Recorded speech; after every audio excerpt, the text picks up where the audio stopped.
Marketplace steals. That is the name of the game when it comes to scoring some of the more unique items in our kit.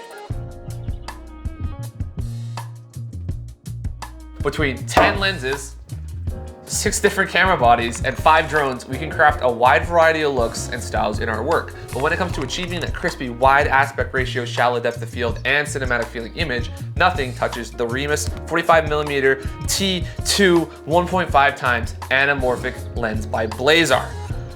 That's a mouthful.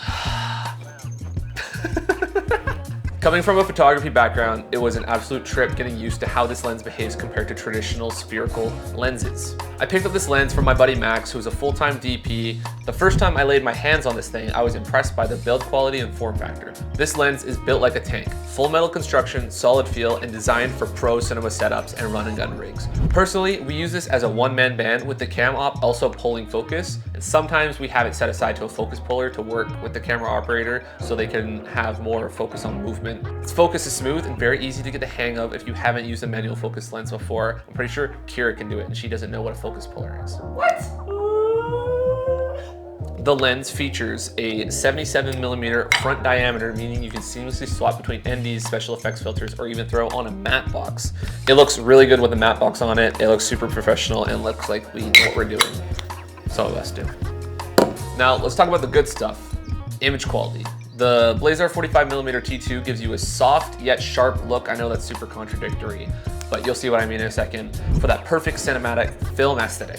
I did notice it was a little difficult to pull focus at T2 due to how soft the image is, but once I stopped down to T2.8 or T4, those issues went away. The bokeh is smooth and natural, and there's a nice fall off that keeps the subject beautifully isolated. The lens also features the signature anamorphic fringe around the edges of the image, which is especially prominent on full frame cameras. One of the biggest features that sets this lens apart from the rest of the lenses in our kit is the lens flare. The lens flare on this camera is both clean, artistic, and not overly distracting. It's got character without being too over the top or taking away from the shot that we're trying to achieve.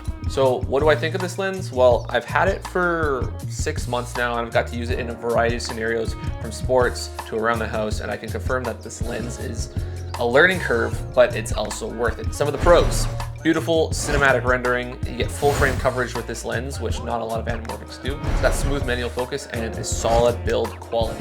Some of the cons: it's got a slight vignette wide open, so you're gonna have some darker areas around the side of your frames. I don't really care. I like adding a vignette in post anyway, so having a built-in vignette looks pretty good to me. There's no autofocus, so if you're used to shooting on autofocus lenses, it's a jump to get over to setting focus, changing focus, especially if you're shooting in studio and I move around a ton. Setting focus a ton is gonna be a little bit annoying for you. And then one of the last things I noticed about this camera lens was actually the large minimum focus distance. So it says on the side here, I don't know, maybe that this camera can get it, 0.68 meters, which is not very close, which like equates to 2.5 feet. That's how close. So 2.5 feet is probably about this far away. This is my minimum focus distance from UGE to Dory here. That's not very close. You can't get a ton of close-up shots or like detailed shots, as CK would say. And so that kind of limits the amount of choices you have when you're on a film set. I think it would be better if you had like this lens kit where there's the 100mm, there's 150 for getting those close-up shots. But on this lens, you're gonna probably just be sticking to your wides and your mediums. Out of 10, I would give this lens a solid 7. The features are fantastic for its price point, and with the new autofocus anamorphics that are out there, there are plenty more to look for on the market.